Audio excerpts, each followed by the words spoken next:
Hello, hello, hello. Welcome from the Mississippi River here in gorgeous New Orleans, Louisiana. Sorry we're a little bit late getting going. We got a guy playing bagpipes over there, but it's all good. He's very loud. He's very, very loud. I like bagpipes. Yeah, not bad. But he's loud. He was very, very loud. It was just not good for this. But I want to welcome you to episode 4 of the Digital Orthodontist Live. Today I'm joined by the biggest Saints fan on planet Earth, the most fun and most opinionated orthodontist that I know, and a good friend of mine and yours, Dr. Chris Feldman, everybody. Hey, Dr. Chris Feldman. All right, I see some people coming in here. Please. No, get excited. Adam Schulhoff. What's up, Adam Schulhoff? So you can read that far? I can read that far. I got good eyesight. You said you didn't have glasses. You need some glasses, bro. You must have ate your carrots. Must have ate my carrots. So I got to also give a little shout out to Chris for getting me a Drew Brees jersey. Not some cheap, you buy it on Amazon kind of jersey. This is the real deal. This is like what he's wearing today. You can't go cheap on Drew Brees. Can't go cheap on Drew Brees, the future MVP. Am I right? I mean, he's the all-time MVP in my eyes. All-time MVP. I understand. That's a whole nother podcast. That's a whole nother That's podcast. a whole nother debacle. I understand. So today, before we get started, I want to tell you what we're going to be talking about. We're going to be discussing how to start an office from scratch on a budget, how to decide which ideas from the Facebook groups are worth implementing and which are just a distraction, and how Chris managed to grow and maintain his team without needing to fire or without anyone leaving for over 5 years. Yet. That's super. Yet. Right. As of this filming. But first, I got to get my iPad, y'all. Chris, talk about the river here real quick. We're just, we had a beautiful church in the background, but the bagpipe guy kind of ruined it. I love Scotland and Ireland and bagpipes, but it was too noisy. But it was beautiful. But then we kind of did we called an audible. Call a little audible. Maybe the Saints will have to call a few of them today, but we called an audible and we got the old buddy, Big Blue. The mighty Mississippi right in the background. Look at it right in the background. Here's our theme song. Here we go. Who dat? You do the Ray Lewis dance a little bit? Oh, not yet. Not yet? All right. We're not there yet. We'll warm up to it. All right. All right, there was our theme song. It sounded pretty good. We wanted a brass band to come on, but that did not happen, so it's all good. All right, well, let me read a little bit. So many good ideas. Hey, we got a little who dat. Who dat? Stumpy. What's up, Scott? That's my boy. Vanilladicula. You're going to lose today, brother. Oh, all right. Yes, you Let me read the bio here for Dr. Chris Feldman. Dr. Chris Feldman is an extreme extrovert. That's true. An eternal optimist. Also true. A proud father and husband. Lover of all foods. Social crossfitter, so he can get away with eating more. Diehard Saints fan and passionate orthodontist. He was born and raised in New Iberia, Louisiana, where he returned to open his practice from scratch after graduating from LSU Dental and Jackson Orthodontics. Jacksonville, not Jackson. What did I say? Jacksonville. Well, Jackson's on the way, though. It was in between. That's true. You stopped a couple times. Some rest stops. Dr. Feldman excels at leveraging social media to get patients in the door, hiring an amazing team in an office with zero turnover, and striving for constant improvement while effectively implementing newly learned strategies and techniques in a busy office. All right, does that describe you feel? That makes me sound more glorious than I am, but we'll go sound with good, it. dude. And if we're shivering, it's cold here. It is very cold. Don't let the climate of the South fool you. It's cold. It's a little cold out here. We're hanging in, though. We're hanging in. Breeze going to keep you warm. There's a cool breeze coming through today. Breeze. A cool breeze just I like that. Rolling on through. Jonathan Nicozisa says that falls equals, what is that? I don't know. Junk. Is that a llama? What was that? I don't know. But I love Jonathan. He's the man. Yeah, St. Nick. But he's losing today. All right, so we're going to just jump in with some questions. We started a 10-restaurant food tour last night. We made it through 5. We went way too big on the food at Chop House. Hardcore. But we had some great food. It was a really fun time. New Orleans, maybe one of the best food cities. I had a blast eating. So, yeah. I'm biased. I think it's the best. But yeah, it's at least one of the best. It's, let's say it's the jewel of the South. Yes, when indeed. It comes to food. So, yes, indeed. Let me just go ahead and jump in. Chris, tell me about your family. Oh, man. I mean, I can't get emotional for the first question. Yeah, no, my family's great. My wife, Krista, we met when I was on a bachelor party in Las Vegas. I saw her walk in the bar, and we've been together since then. And now we have an amazing child. He's a year and a half. His name's Ollie. Yep. Saw Ollie yesterday. Cute kid. He's awesome. Congratulations. He's cuter. He's way cuter than me. So I'm really. We dodged the bullet there. Yeah. Right. But he's a good-looking kid. More of Krista, less of Chris. More of yes. That's always a good thing. And most things in life. Without getting into too much detail, you feel like being a father has changed you? Has it changed your outlook? I mean, I feel like being a practice owner, like every step along the way changes you. I feel like for me, having kids changed. Having the fourth one really changed. You're hitting me right here, bro. Yeah. I was motivated before, but yeah. I'm getting the guy crying, man. I did it. I succeeded. You can't do that for the first question. Jeez. People challenge me. I did it. I'm playing. Ollie and Krista, that's my purpose. That's what I live for. That's it. I agree. And same to Anna and my kids. All right, so when did you start your practice? Tell me a little bit about it. The interesting thing for y'all out there, we started like right around the same time. So we have been talking since the day that we both started about this whole thing. Yeah. And well, honestly, like, we're not going to share like crazy numbers, but we're at about the same pace. It's been kind of cool. It's funny to have somebody I'm trying to beat you, and you're trying to beat me. We have a little healthy competition, but it's fun to have a good friend that's doing the same sort of thing. So tell me about your practice, how you started, all the good stuff. Oh, we started in 2014, May of 2014. I was previously, I worked for my good buddy who I hope is watching, Dr. Steve Searcy. He kind of mentored me. He let me work there 1 or 2 days a week for the first 9 months while I was getting my practice rolling, and I kind of jumped in. Didn't really know what I was doing, but I had no other options. When your ego is as big as mine, you kind of got to work on your own. So I figured I'd start up, and I jumped in and tried to keep it as affordable as possible. As anybody who started from scratch will tell you, the first few months were rough, scary, but then you get one patient here, another patient there, and then momentum starts going, and next thing you know, you have a busy practice, and that's kind of just how it went. Yeah, for sure. Yeah, I remember the first day having a patient, maybe 2 on the schedule, and then you look at it now and it's crazy. I lucked out. I pulled the family friend card. My dad had some good friend who had 3 children, all needed braces. The first one I treated for free, so I could see if I was actually an okay orthodontist. It's gonna work out. And the next 2, like, they paid in full, so that got us through the first month. So we were lucky for that. Yeah, first patient for us was a family friend as well. We did not treat him for free though. That was good of you. Discount. That was a good discount. Come on, Kyle. Do that first one. All right, so with this show, there's a lot of different types of doctors out there. I see some doctors that are commenting that are super duper well established. As Glenn Krieger commenting. Hey Glenn, how you doing? Neil, Jonathan Nigazisas, a few others. But there's a lot of residents watching. There's also a lot of doctors that don't have their own practice, but one day want to have their own practice. And I think that as they're planning that, as they're thinking through that, I want this show to be a resource for that. But I think the high cost of starting a practice is probably the most intimidating part. Would you agree with that? Yeah. It's one of them. There's a lot, but it's one of the most intimidating parts. So what are some ways you've saved a little bit of money on your first startup? And I know some of these, but what do you got? First, but aside from the point of the cost of starting a practice, I thought about what my long-term goals were and what I wanted to do. And I started crunching numbers and things, and you only practice for a certain amount of time.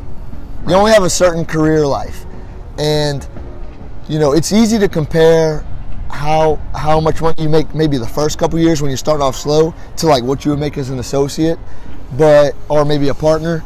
But if you really start comparing what you could make at your peak of business, because you're going to have X amount of years at your peak, like that's the number you should be thinking about.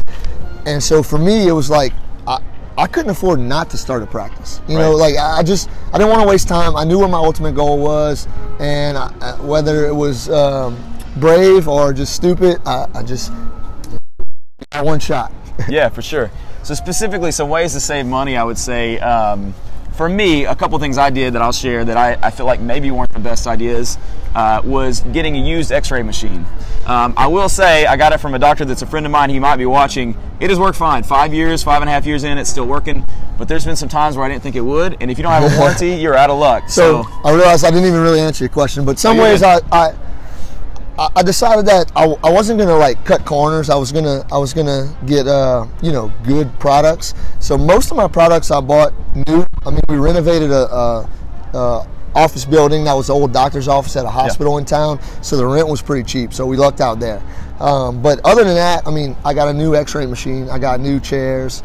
New equipment. You did your plumbing. You kind of. So the plumbing we didn't cut into the ground. We kind of made a bench along the wall in the treatment room, and we put the plumbing under there. So that saved money from breaking into ground. Yeah. But overall, I remember it cost about $400,000 to start my practice with all the construction, all the equipment, all the supplies, enough brackets and supplies for over a year.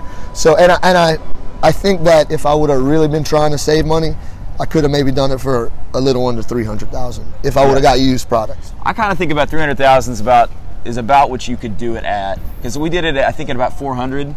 We had some extra money that we took out in the banknote for working expense, stuff like that.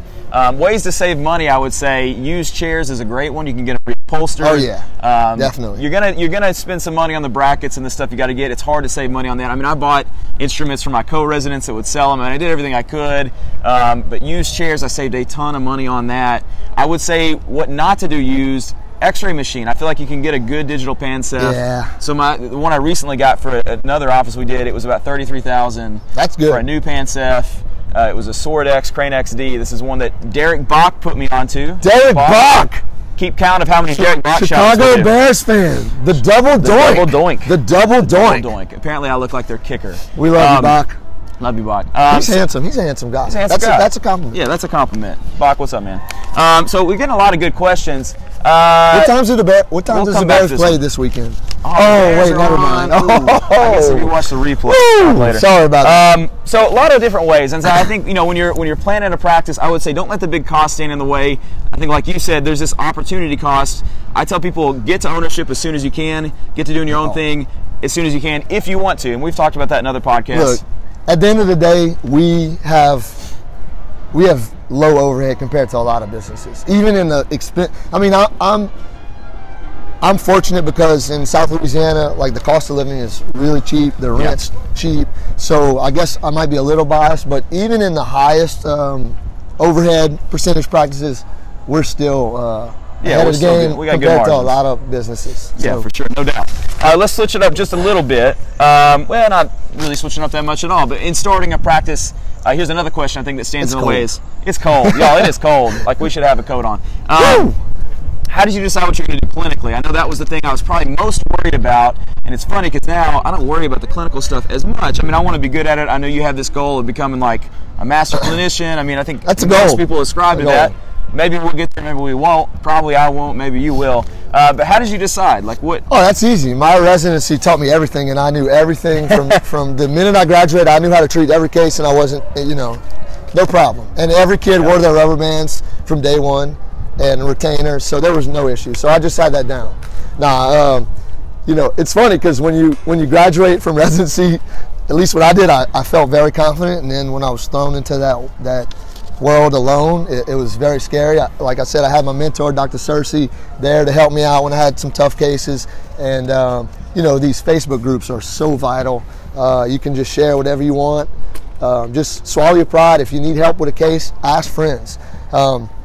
I visited. I knew from early on that I was going to open my own practice, so I visited as many offices as possible. I think from the day I started residency till now, bagpipe guys leaving. Oh man, good timing. So get on your bike, you had a right off. Better background. Bagpipe man. Anyway, from the time that I went to residency till now, it's at least 30 practices. I've been to all the big names, some of my role models. Nico, Kozlowski, Anil, Neil, Al Jackson, my boy. Just so many other practices. John Nista, I can't even name them all.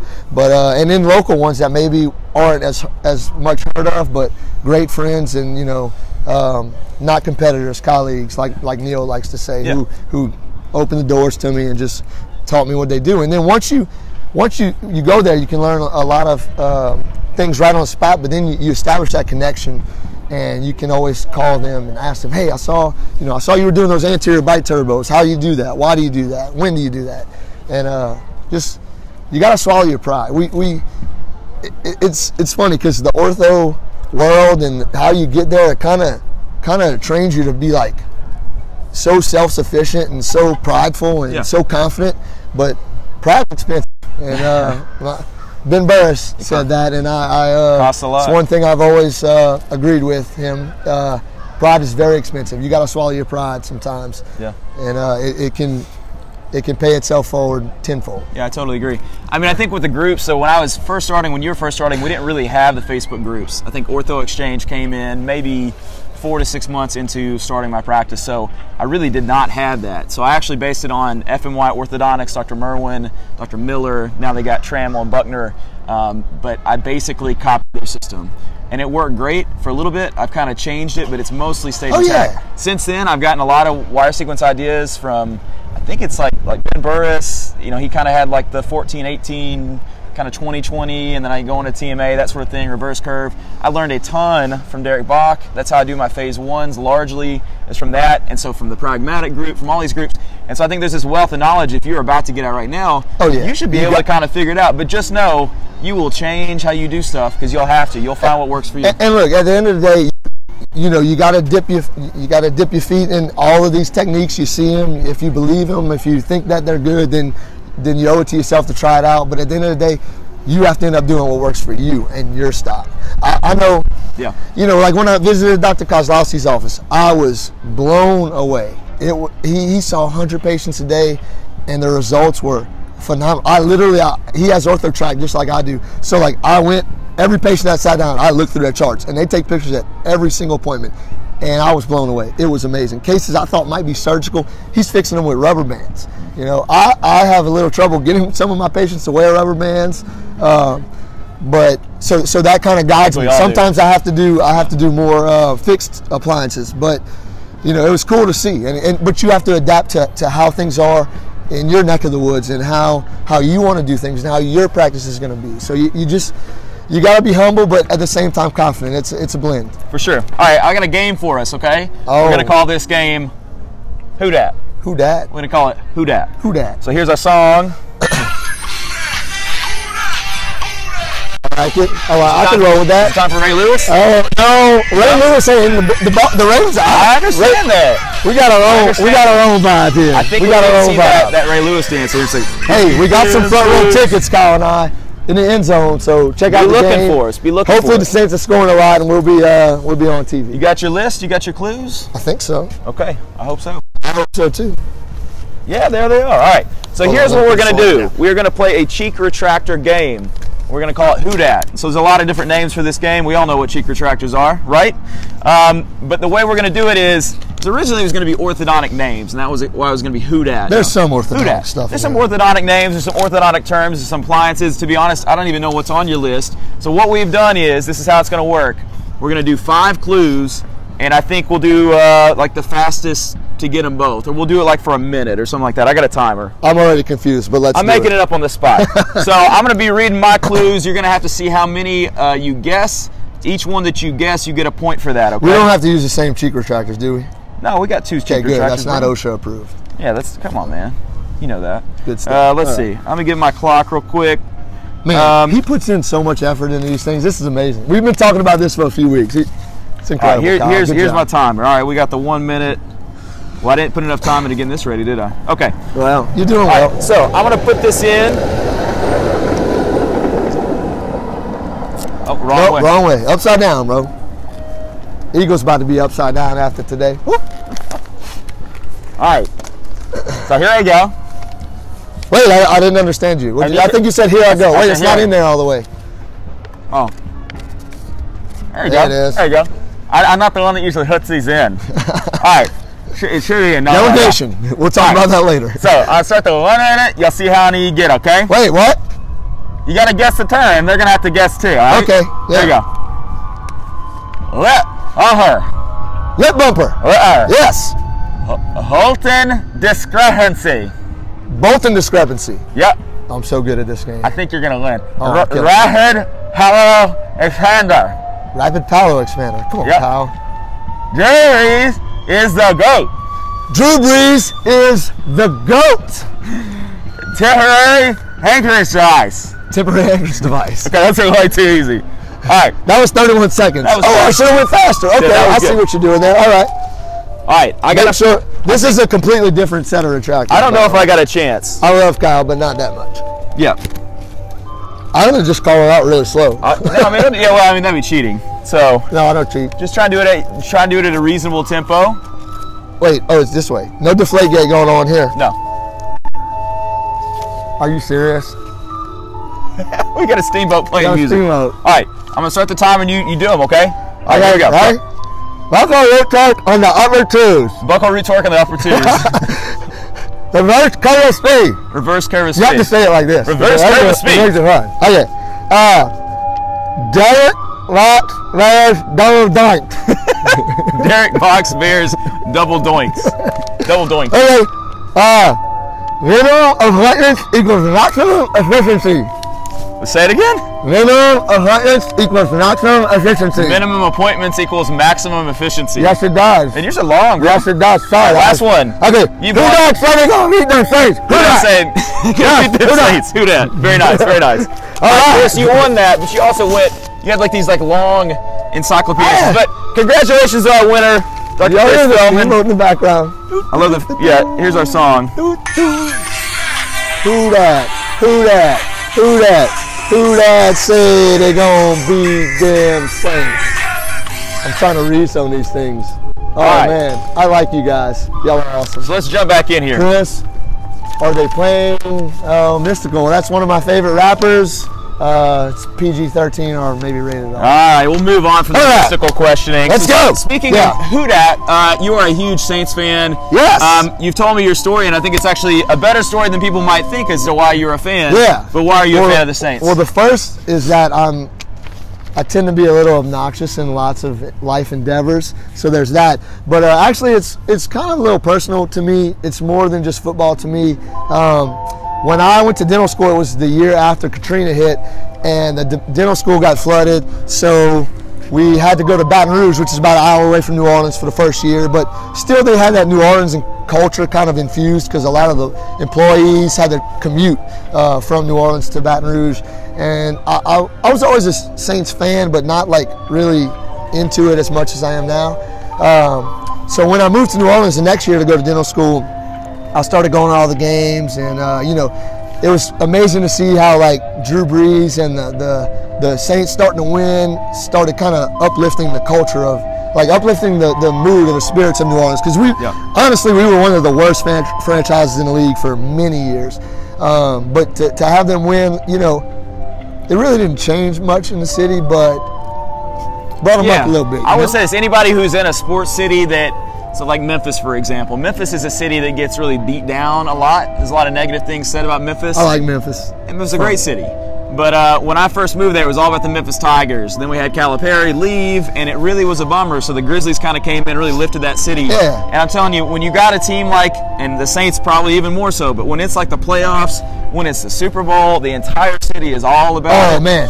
Look, it's a cool thing. When we won, I was a senior in dental school, and when we won the Super Bowl, it was like a party for 3 weeks, and it was kind of back to back with Mardi Gras, so it was really insane, and just everybody was so happy. I mean, frankly, if you would have taken all the Saints paraphernalia out of it, and you had to just guess what was happening, you might have thought that like Jesus came back. It was like people were so excited.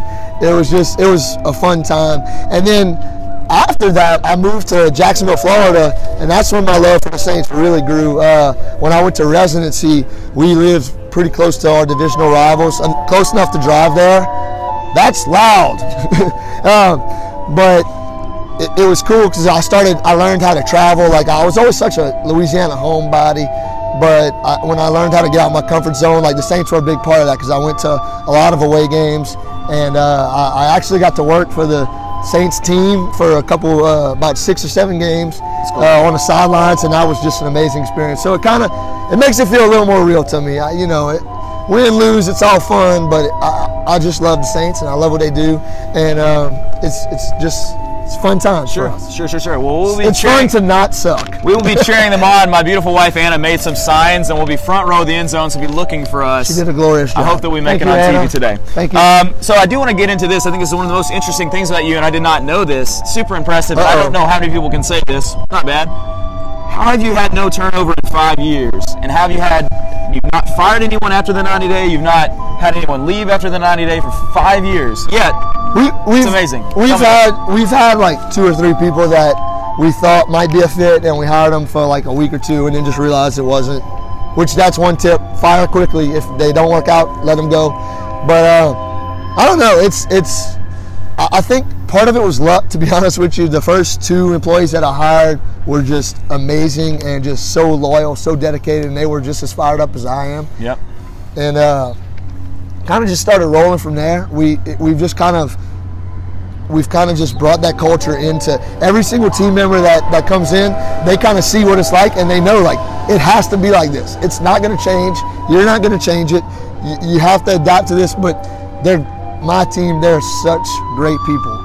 And so it's not a problem. It's like, we're all about love, and they replicate that. Yeah. No, I mean, you actually had your team, it was shared in another group. They did a little video talking about how positive you are. So, I mean, obviously it's a testament to you. It's obviously a testament to your team. And maybe it's a little bit of a testament to luck that it happened. But I doubt it's mostly luck. I mean, for me, I feel like I do a great job with my team. I've definitely had some turnover. I wish I didn't. I think to really have a great team, you keep them on board, and that's great. That's not a bad thing. And I know one day there'll be some turnover. I hope they don't go get another job in another orthodontist office. I hope it's for good reasons. But it's not easy. But you have to care. You have to empower them. I don't know. Some people might criticize the way I do it because, you know, we do run a business. And I'm not a Fortune 500 company. I've only been out for 5 years, so, you know, that's not saying too much. But I made a decision that I'm going to treat them like people. Yeah, sure. You know? Treat them like your family, treat them like people. I got you crying again. That's number 2, man. No, we're good. That's number 2. We're good. It's cold. Let me say this. I think something flew in my eye. I think something flew in my eye. I think it's the sound waves off that recorder that this boat's playing. Look, we have a great profession, and we're able to do things that a lot of people can never do. So don't forget who's helping you do that. Sure. Yeah. Team's super important. I think treating your team well is extremely important. I would also say that when someone on your team no longer is able to do their job to the level that they need to, or I almost say it like this, is that if I'm holding you back from having a job that you enjoy, and if it's causing you stress to the extent that you don't want to come in, I don't want to keep you in this fence. You know what I'm saying? I want you to go out to other pastures. So I think there is a point where it's like, it is not a good fit. It's not just about me or just about the business or making money. It's like, I don't want you in a job where you're not happy. Yeah. And if they need to do something that's better for their lifestyle or personality or happiness, then I'm all for it. I mean, you're gonna cry again. Mallory Barrett says, best boss around. We aren't going anywhere. Look at that. She was one of the first people I hired. How much did you pay her to say that? No, I didn't. She's great. All my team members are great. I'm playing. We'll move on. I will say that hiring is one of the most important things in establishing the culture you want in the office. I mean, I think it starts with you as a leader, but that you can pass it down, and a leader mentality where they now know what they want to train people to be like, and they now know what the culture needs to be, and they spread that around the office. If you can do that really effectively with your first few people and have them bought in, it spreads like wildfire. For sure. Hey, now, look, go ahead. When things aren't going your way, when you feel like your team's messing up or just things are bad or the culture's bad, look in the mirror. It's your fault. It's nobody else's fault. It's yours, and you can fix it. Yeah. So, Jeremy Smith says to pay your staff more than you think you should. Yeah. And look, money, that's an important thing. I had a meeting with every one of my team members at the beginning of the year, and we went over how much they made last year, how much they made, how much they made each year that they've been with our office, and we tracked that. And like, it is my goal to pay them more than they ever planned on making. That's my goal, and they understand, like, I have to make more than I planned on making for that to happen. I told them the one thing I promise every one of them, there will never be a year where I profit more than I did last year, and they don't. And I will stick to that, because I think that's part of being a good person. Like, you can't, if you're making more money every year, then the people who are letting that happen have to make more money every year. And I won't, and some people are, oh, he's only been out 5 years, he's going to eat his words. No, I won't. Like, if I'm making more money, they will too. I want them to be able to live out their dreams just like I'm starting to be able to do. So do you have some examples of how you keep your team happy? Because there's a lot that goes into this. You just talked about it. I think being generous with wages is one of those ways. But what are some other ways you keep them happy, keep them on board? You just have to appreciate them. Everybody likes money, but when somebody does a good job, tell them they're doing a good job. Tell them how vital they are to your practice. Buy lunch for them. We eat lunch together once every week or two, and I mean it's a great bonding experience. So there's that. I also talk about, we go to conferences all the time, right? Orthodontists, we love conferences. We love learning and CE and learning the next best game-changing appliance or whatever. But we come back to the office and we're so pumped up, and then we try to explain it to them, and they're like, yeah, okay. No, bring them to a conference. That is where you're going to find that the mindset changes and the culture changes and the motivation changes. When they get to hear the great speakers that you hear, and they get to see other teams that are kicking butt, that's when things come alive. Like I brought my team to Chicago in 2016, 17 to see Jeff Kostovs and Jamie Reynolds, and that was so eye-opening. It made them understand why we do things the way we do. I brought them to Ben Fishmine's course, Fishmine Fundamentals, and they got to go in Ben's office, and like when we got back, it wasn't me coming up with the ideas, it was them. Right. And that was so awesome to see. That was just a great thing. Like for them to have ownership in that office and take pride in what we do and how we get better. That was just amazing. And I think really bringing them to stuff like that is one of the only ways to get that done. And it's just a fun team experience. It's bonding. And having a team that really likes each other and gets along well, that's important. And South Louisiana, some people don't get out much. A few of my team members, like I've seen them fly for the first time. And it was just so cool to see. Someone was scared, like, on their eyes, but it's just cool to see. That's my family, and I want to treat them the same way I treat my blood relatives. Right. Yeah, I have the same mindset. It's cool to be able to do that sort of thing for people too. I mean, to get to go on your first flight as a part of our team, that's a fun chance for me. We did a pro ortho meeting, went on a cruise. Team, we had a blast, and then we went to Disney World. We surprised them with a half day there. It was awesome. But then we were a little bit late getting to the airport. Why'd you say that? Well, I mean, you don't have to do that. We can't go to Disney World anytime soon, gals. We don't have any guys, but gals. We can't go to Disney World anytime soon. Maybe one day. When's AAO coming back? AAO will be in Orlando. I have no idea. Okay, hopefully it's a long time from now. But if not, I'm going to start a GoFundMe page. I'm always like, when I get to the airport, my goal of getting to the airport is like, I want to get in with just enough time to get to the gate right as they're starting to let people on the plane. There's got to be a little suspense. That was not the comfort level for my team, and there was bad traffic. I thought we were going to miss a plane. It was like a scene from Home Alone where they're running through the airport. Somebody's on a trolley with a camera. Trolley right there. Do that. All right, so let's do this. Facebook groups. I want to talk about this. Obviously, you and I have both cut our teeth. I don't even know that's the right way to say that, but grinded our teeth, grit our teeth. Well, not cut our teeth is right, but I don't know that that's like the right way to say it. But I will say we spend a lot of time in the Facebook groups. I think probably decreasingly so as we've gotten busier. That seems to be the way for me. My wife would love that. But I will say to the people that are maybe in residency or the ones that are newly in their practices, and maybe you're spending a lot of time on there, I think there's obviously good and bad. I think there are good and bad things that have happened in the Facebook groups and that have come from that. I think mostly good. I think it's been great for our community. And I know you have some strong opinions in general, but you have some strong opinions on expensive toys, okay? And so let's talk about that first. And I don't want to come across as too critical. I know we have some reps with some companies, things like that.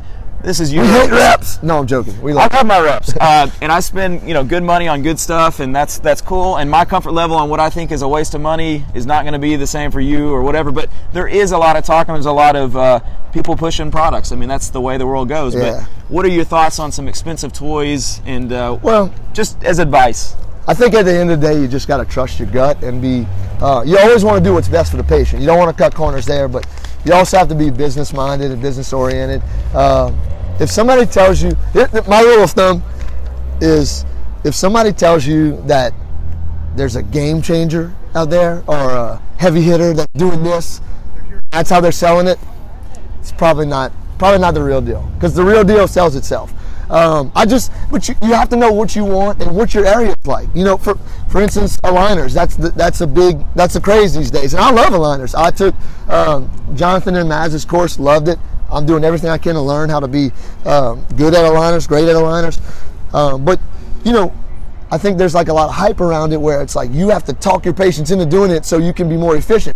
That's cool. Efficiency is great, but if you don't have butts in the chair, then efficiency gets you nowhere. It gets you literally nothing. Maybe more time, more free time, but when you're just starting your practice, you don't need free time. You need butts in your chair, and you need to make more profit. And like I said, if somebody wants aligners in my office, they get them.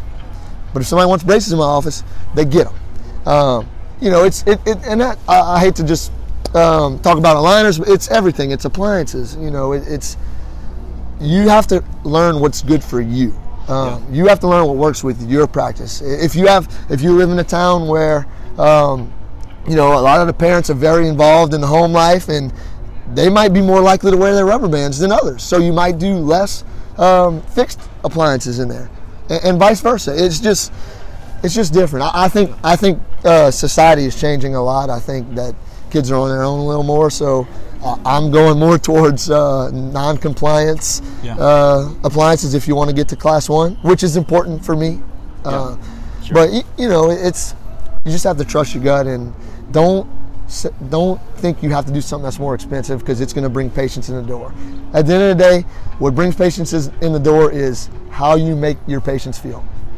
Your patients bring other patients in the door.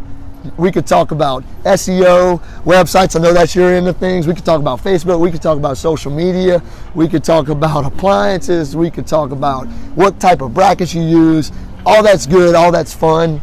It's cool to learn, but at the end of the day, it's all about what's right here and how you make patients feel every single time they step in your office. Yeah. Not just the first time, not just the last time, every single time. Yeah, and I think, and I saw someone comment, Jeremy, saying don't be afraid to use the best products on your patients. No, not at all. And I don't disagree with that. I'm not advocating for low quality. No. But I'm advocating for using what you need to use. Absolutely.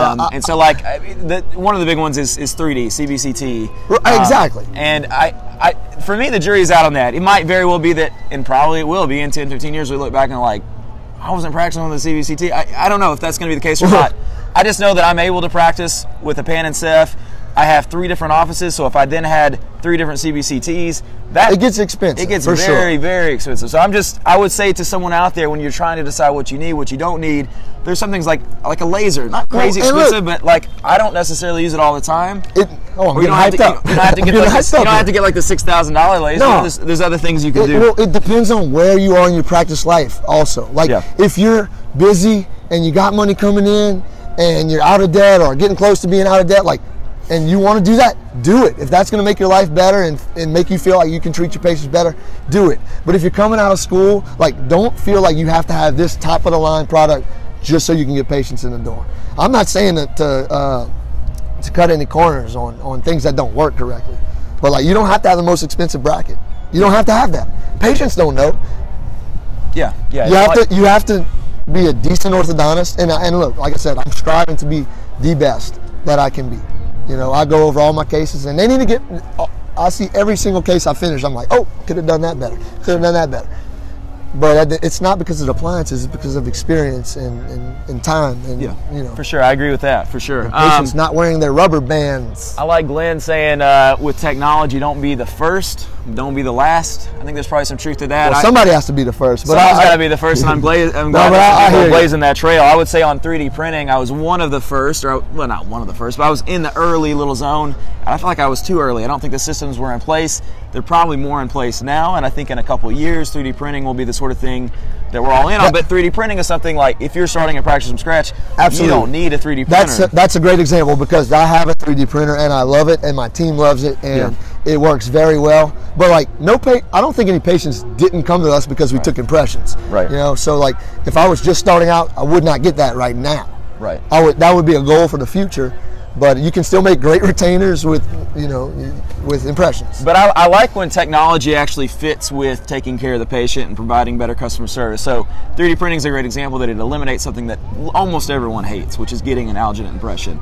I think the team doesn't love doing it. It's hard to train. So to scan and to print, that's a win. For me, the system just wasn't quite there. So that's the other thing I would say about technology is don't go all in either. You got to have systems in place. You got to have really good systems, and teaching your team to do those systems as you get a bigger team is crazy. Yeah, I love it. For me, the 3D printer is awesome because they get to print and make retainers on our off day, on our admin days. But I'm glad I did it, but I'm glad I waited to do it until I did, because we couldn't afford it. It wouldn't have been a good business decision at first at all. Yeah, and not that there were reasonable 3D printers when we first started, but if it had been. So when you see good ideas and you see bad ideas in your mind in the Facebook groups, how do you decide which is which? like, how do you make that judgment call? I guess it's a hard question to ask. It's just in your gut. You gotta. I mean, that's the funny thing. We orthodontists are so critical, and we want to. We're proud of ourselves because we were so smart in dental school and all this. But at the end of the day, there's no right or wrong. This isn't going to be wrong, or you have to make whatever decision you make that the right decision. Make it work, but at the same time, if it's really not the right fit, then take some steps back and figure something else out. Man, it is so cold on the river. It is frigid. I'm frigid. We are in the tundra of Louisiana right here. We're about to go ice skating on the Mississippi. We're going to go ice skating. All right, so we got another game. Woo! Right.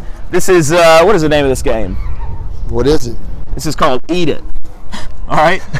That's what it's called because I got this song. Man. That's it. It's my song. I'm actually very hungry. I'm like pretty starved. What are we going to eat? We are going to do, because we're here in New Orleans, a Cafe de Mon beignet eating challenge. Hello, hello. All right, so I think we decided that 2 would be the goal, right? If one of us inhales the powder on accident, it's going to be. There's a good chance that the powder's going everywhere. But I think what we'll do is we'll each see who can finish 2 the quickest. Okay. All right. You know I'm real competitive. I know you're real competitive. You know I'm real competitive. We have EMS on standby in case anybody chokes on that beignet, as people not from here call it. Beignet. All right. So. Oh man, this is gonna get ugly. Is it gonna be bad? This is gonna get uglier than we already are. If you've never had Cafe de Mon, it's world famous. All right. The original French Market coffee stand. You know when that place started? Do you have any idea? Oh, back in 1703. No, I don't know. No. That might be right, man. I have no idea. Probably. All right, we're gonna compare size on the beignets to make sure they're about the right. Okay. All right, you ready to do this thing? Yes, indeed. All right. We'll dab it up and then 3, 2. Wait, dip it in some powder. Dip it in some powder. You got to get in that powder, huh? I should have shaken the bag up. All right. 3. Who do you think is going to win this? I wonder what people think. I have a big mouth. I bet people think it's going to be you, but we'll see. I think you can do it, dude. Yeah, we'll see. Kyle, I've learned a lot about him this weekend. He's very feisty. Yeah, who dat? Who dat? Hey, we love New Orleans. Who dat, baby? Got my best friends right here. Who dat? Representing. All right. Thank you, sir. Hey, you're going to judge our beignet contest. You cool with that? Yeah. We're going to see who goes. So you got to, we'll check it. Do you want to be in the contest with us? Nah, man. I'm a sketch artist. I can do that. Well, we're not going to do that right now. We're on a live podcast here, but I'm going to give you a beignet after this. But ready? 3, 2, 1, go.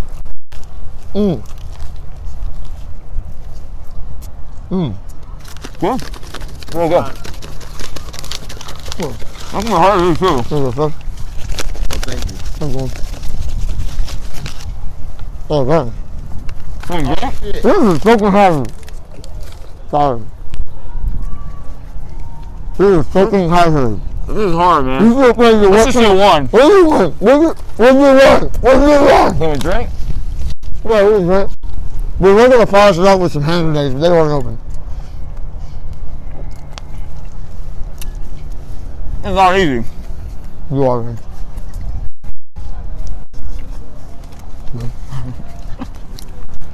Best people in the world. The winner is this guy. Wait, I think we did. What's the winner? I think you won.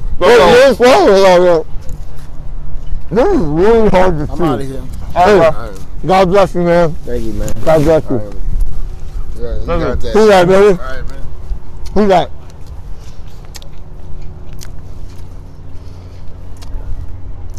I was so nervous that somebody would come in while we're on live camera, but it turned out okay. It's all right. Could have been worse. You got a beignet of it? He got a beignet. He did curse when the powder went on his jacket, though. I heard that. Hopefully that didn't get picked up. Sorry about that. PG-13. PG-13. Kyle's a winner. He's a winner. All right. That quickly became one. I almost just spit it out. It was good, but I didn't realize that it's hard to eat them very fast. It was very hard. Yeah. Okay, can I still eat I'm while we talk? researching. Yeah, man. Come on. I'm clean. I ate it. I just beat you down. You just like the beat Saints me are down. gonna beat down the Eagles today. Woo! All right. So that was Eat It, which I should play the song, but I'm not going to. And honestly, that guy coming up, that made that game way better. All right. He was a great judge. He really was like. I think he was watching, and he was like, that guy won. He ate that beignet faster than any of us. The locals can eat beignets very fast. That's one of the staples of New Orleans is that they have fast beignet eaters. True story. Beignet. Somebody was trying to figure out what we're saying. Hey. What's up, Amy? All right, Amy's our office manager. A few more questions here. I want to talk social media really quickly. Love it. What are your philosophies on social media, and have they changed over the last year or two? I like social media.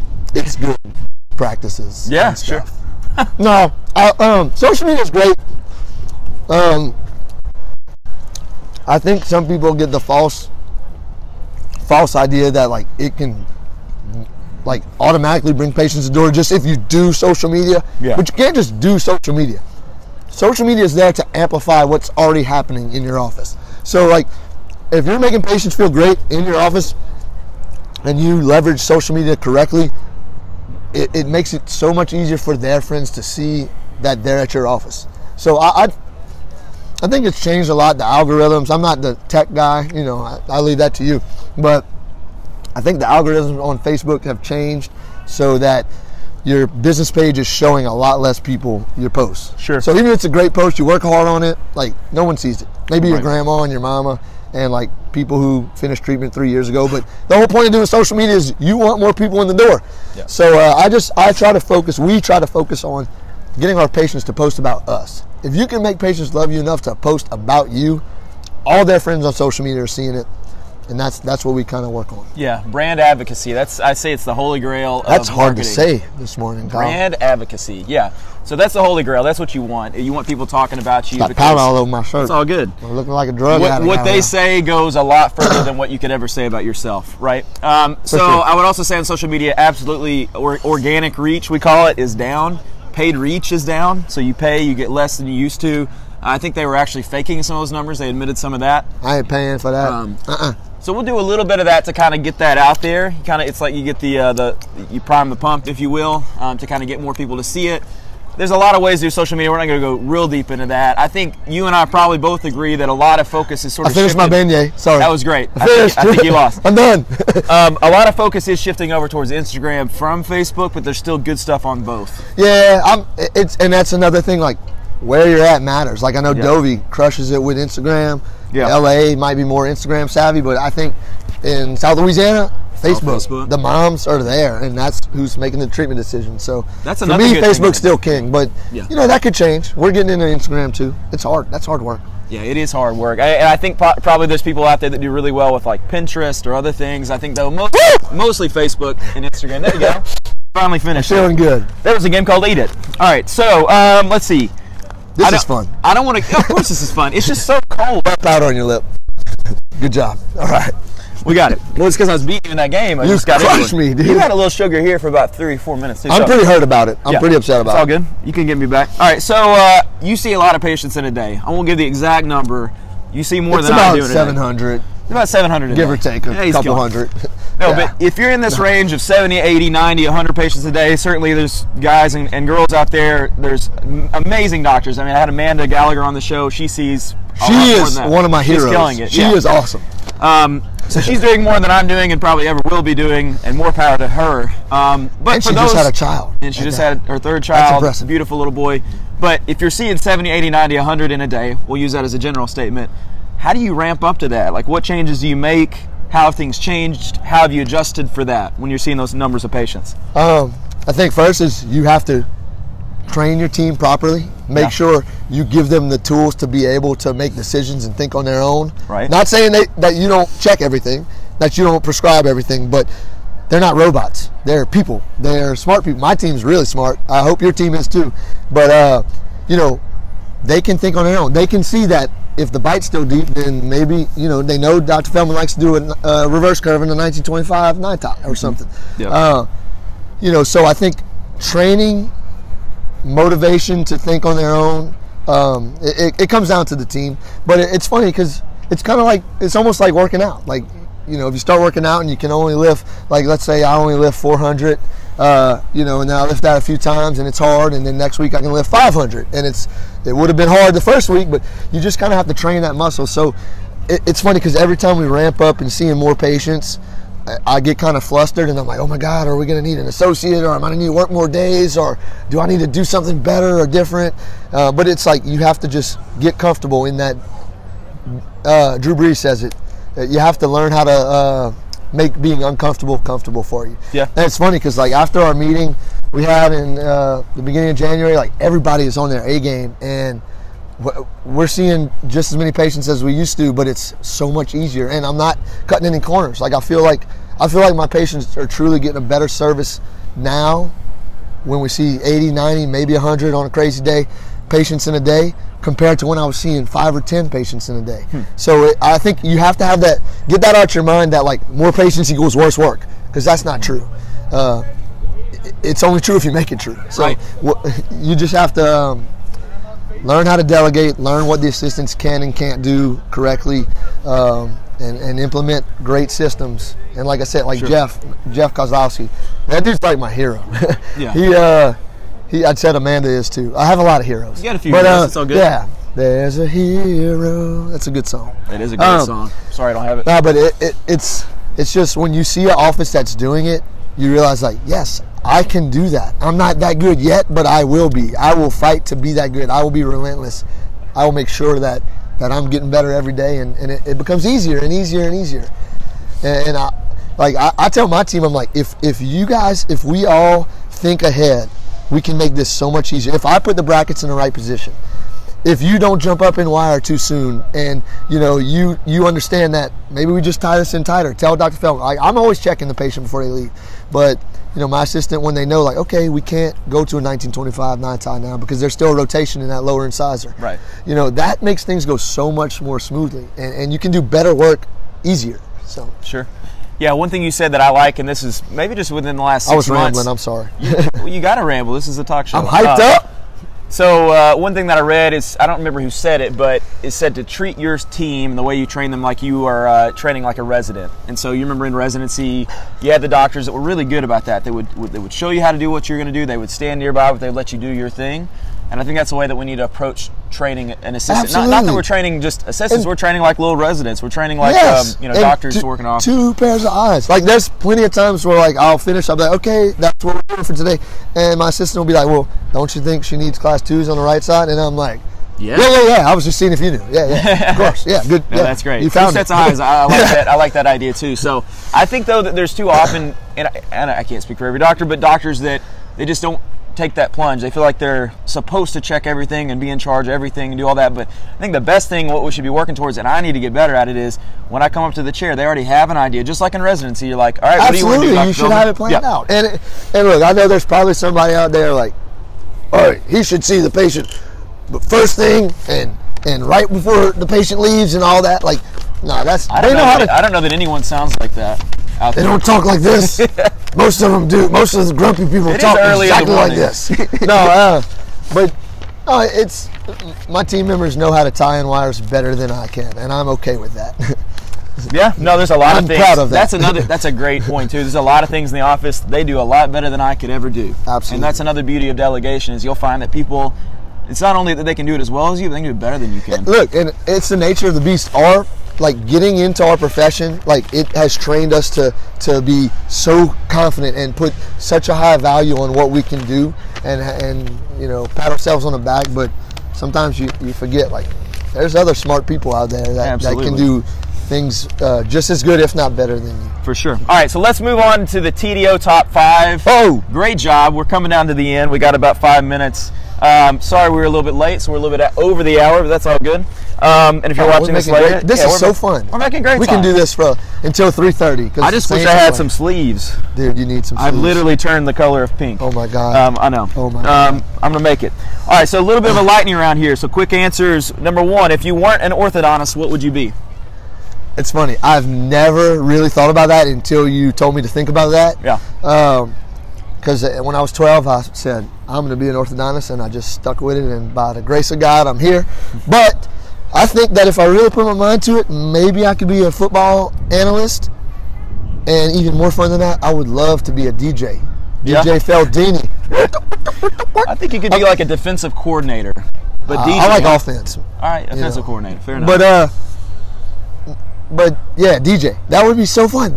I mean, I guess there's some work behind the background, you know, in the background. Yeah. But they're like just crushing it, just having fun. Like they're, doop, and like the crowd goes wild, doop, like and they just whoa, and they're throwing champagne everywhere. I can do that. I could totally do that. You could be a hype man. You could be like, working in like a club, something like that for sure. It's funny because I bought the office building of in-town colleague of mine. Yeah.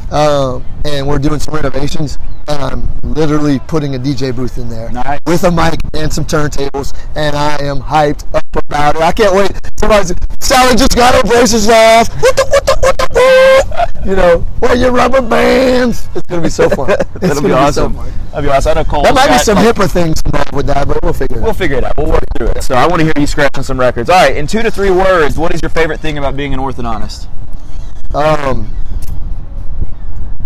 Friendship, flexibility, and finance. You get to make a true friendship with your all F's.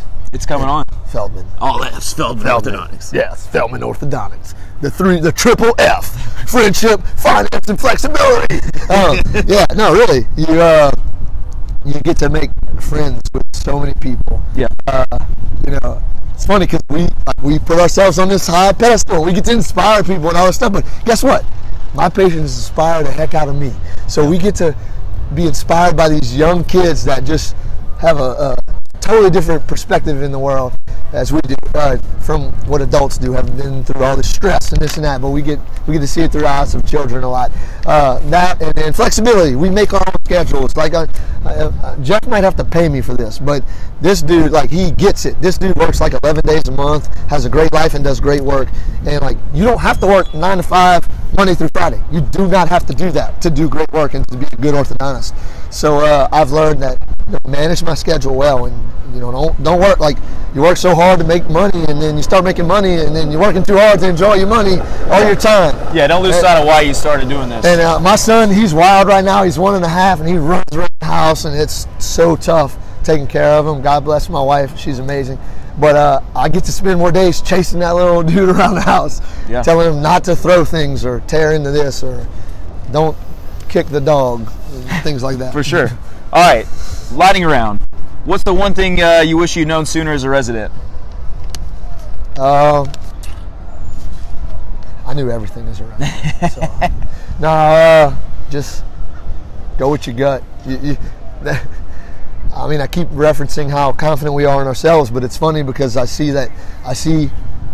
wasn't one of the smartest ones in my class, so I saw people that were a lot smarter than me excel and be so confident and crush school, just annihilate it. Like, any test comes over, they're making 100. They're staying up all night. They're doing this and that.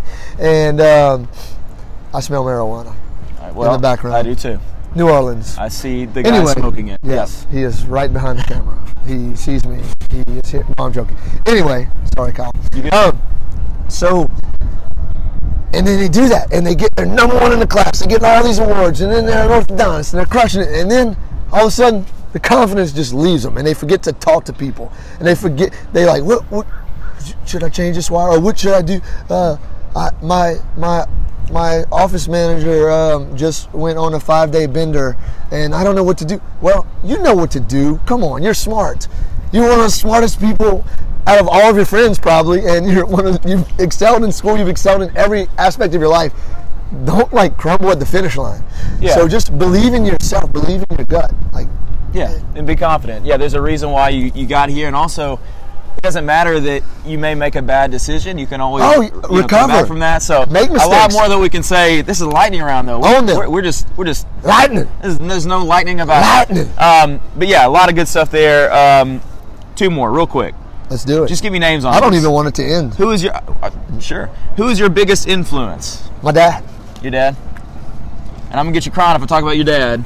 So I know he's the man. Dad's a real good guy, real optimistic guy. Yeah, he taught me how to care about people. He showed me how to care about people. And my mom. I mean, they're just such hard workers and good people. If my dad would ever see me mistreating somebody, he would literally smack me in the mouth. And not literally. Maybe today he would. Not when I was a child. Don't call anybody. No, but the dude was he was Marine Corps, search air rescue. He was a physician's assistant and an anesthetist. He worked so hard to give me and my sister the life he didn't get to have. So yeah. And I would say that's my personal hero that I know. But I look up to Drew Brees a lot, and some people say, "Oh, Drew Brees!" Like, no, he is the best quarterback ever. But aside from that, Jacob Koch had me read his book. It's called Coming Back Stronger, and like this dude is an elite athlete, one of the best, if not the best ever in his field. And Drew Brees, there were so many chances in life that he could have easily given up and been like, you know what, I'm not going to be an elite athlete. I'm just going to be an okay athlete. I'm just going to be a college athlete.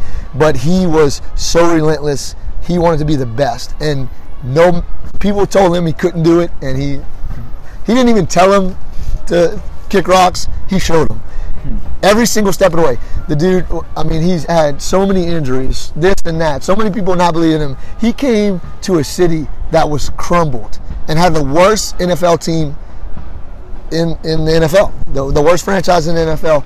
He could have went to Miami, and they kind of showed some doubts in him, and he said, I'm going to New Orleans.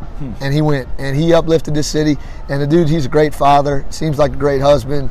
He's a great guy. I have a huge man crush on him. But even if you're not a Saints fan or a football fan, I would encourage you to read his book. It's very motivating just to hear about his Coming Back Stronger. It's really good. And when I got to work on the sidelines, this is a lightning round, but I'm ruining it.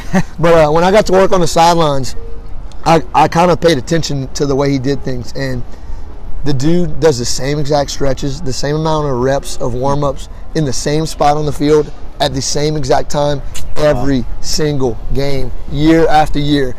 He has systems in place. Like, you see that magic on the field that you're about to see in a few hours here.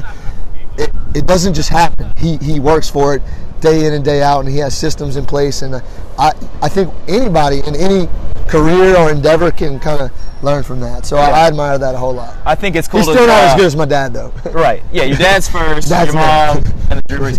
And he's like your family. I would say we can draw inspiration from all kinds of different avenues. I draw inspiration from a drummer that I really like, and watching his career, following his career, and yours as a football player. Others might be others. Last question. What do you want to be remembered by? Being a great dad. All right. That's it. And husband. I love my wife and my child more than anything in the whole world, and I will stop at nothing to make sure their lives are great. For sure. Chris, I think the thing that everybody likes about you, I saw someone comment, is that you're genuine. Try to be. You wear your heart on your sleeve. I think people like that. Sometimes bad. Sometimes bad, sometimes good, but it's you. It's 100% you. You're a real guy. It's been a pleasure hanging with you. Yeah. We got a few more things to talk about, but I just want to say that as we wrap up. Man. Let's see. Straight killing it. Thank you, Neil. Straight up, we're going to straight kill the ego. I want to thank Dr. Chris Feldman for coming on today's show. Man, you got close in there. That was good. Yeah, dude. It's all good? I'm good. Yeah, you good? All right, no more I'm going to return in 2 weeks, actually, with another Chris. This is Chris Benson. This is my first non-doctor guest.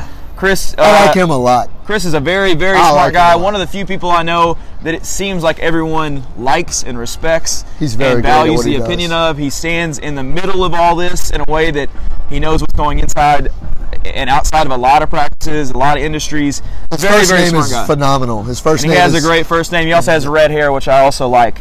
We had a conversation, though, 30-minute conversation. It was fantastic. I was like, Chris, I got to get you on the show. So he's going to be at the Impact 360 Study Club meeting in Nashville with me next weekend. We'll be doing that on Friday night. Not next weekend, the weekend after. Like I said, he's an expert. We're going to talk about what's happening in orthodontics now, 5, 10, 15 years later, how to be a good associate, how to be a good owner, I think I see Jacob how to sell your practice. We'll have to go see him here in a second. It also means the world to me if you'll go find the Digital Orthodontist Live on the podcast app.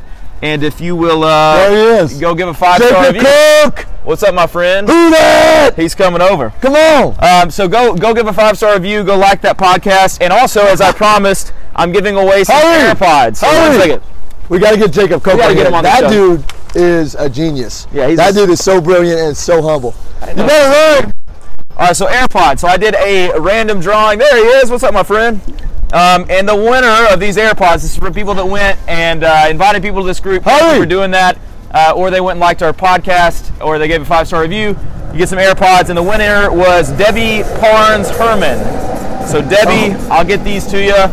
Dr. Debbie, thank you for helping out, and everyone else who helped out. Look who we got! Look who we got! Hey, give us a bicep. Bam! Oh my goodness. Yeah, baby! Oh my goodness. Yes. We gotta get you on We're the gonna show get him on sometime. the field. Look at this arm. I just want to get this arm. Look at that thing. Look at that. Get Your it dad up. is Get the the other man. one here. Your dad is the man. We'll see you at the game, bro. All right. That's all I got. So go Saints. Hey, everybody watching this, thank you. Don't take what you got for granted. All right. So from all of us here at the Digital Orthodontist Live from gorgeous New Orleans, this is Dr. Kyle Fagala signing off. Thank you. Who dat? Go Saints. Who dat? Hi, Michael. Hello, Michael. How's it going? Bye, guys. Have a great Sunday. Dance. Let's dance. And dance. And dance. Oh, Ray Lewis. And dance. Do it. And I'm done. You gotta pay if you want to see more. Later, guys. Bye-bye.